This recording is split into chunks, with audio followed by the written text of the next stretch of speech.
Yung libreng tuition fee sa kolehiyo, yung batas na yan, nako, pinagtatalunan ngayon ng mga kakampings, ng mga Duterte supporters or Duterte vloggers, at hindi lang yan, may mga nakisawsaw pa ng mga bangag dyan. Pinagtatalunan nila na si Bam Aquino lang ang may gawa ng batas niyan, or si PRRD lang. Eh, baka nakalimutan nyo yung ibang tao na naging dahilan kung bakit naging batas yan. Unang-una, yung tungkol naman kay Bam Aquino, nagpasalamat siya kay dating Pangulong Duterte niyan. At may paliwanag po kung paano naging batas yan. O eto po, panoorin po muna natin itong si Bam Aquino na patunay na nagpapasalamat siya kay dating Pangulong Duterte kung bakit naging batas yan. Ito ang video.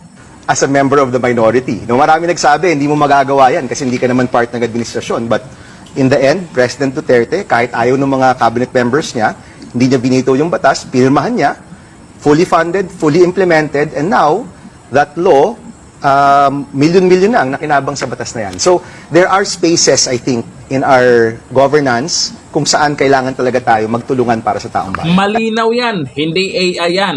Kaya dyan sa mga nanggigigil na i-discredit ni Tatay Digong at yung ibang tao, nako, hindi nyo lang alam, may mga ibang tao pa na dapat nyong pasalamatan sa batas na yan.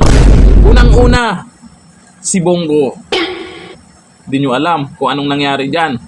Sa Kongreso, hindi nyo naalala. Hindi nyo rin alam. O eto, mas maganda. Malinaw na paliwanag kung ano yung nangyari. Ito yung paliwanag ng isang congresswoman kung ano yung nangyari, paano naging batas yan. Lahat ng tao na naging parte dyan, dapat nyong pasalamatan. Hindi si ganito lang, si ganito lang. Mga inayupak ba kayo? O eto, panoorin nyo.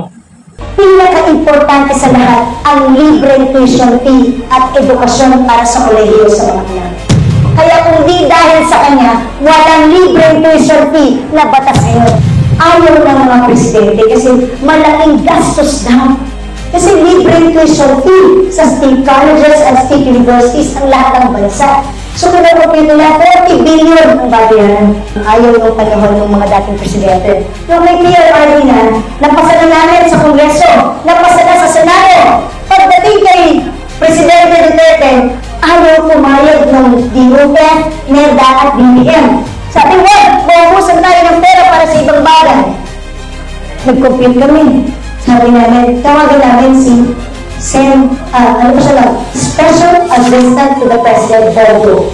Tinulagan namin si Bongo. Sabi namin, sir, tulungan niyo naman po kami i-defend kay PRRD na pinaka-importante sa lahat ang libreng tuition fee at edukasyon para sa kolehiyo sa mga anak.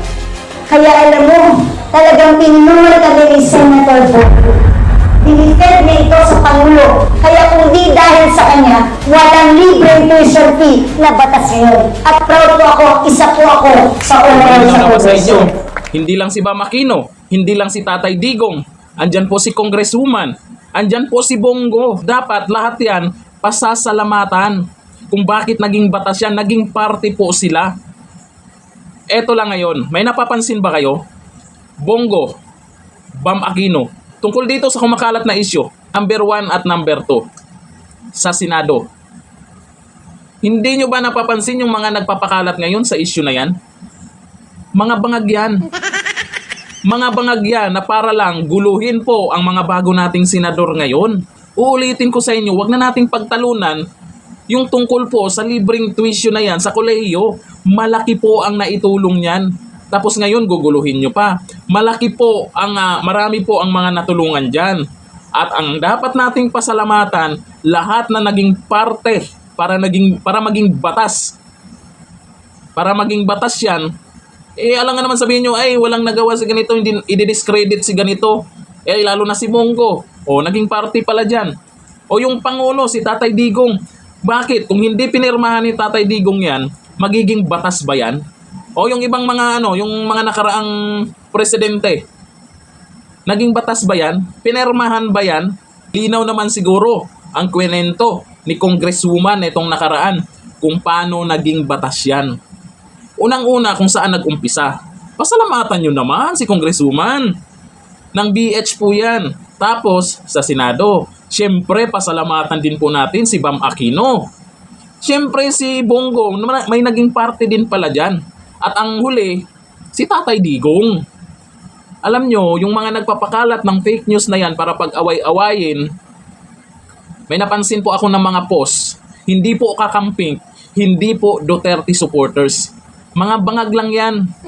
Gusto lang pag-awayin yung mga bagong senador dyan. Bakit? Marami bang natalo sa kanila? Hindi ba matanggap? O baka gusto lang nila pigilan ang proklamasyon ng mga bagong senador ngayon? Ako'y nagtatanong lang. Ganito lang. Thank you. Bye-bye.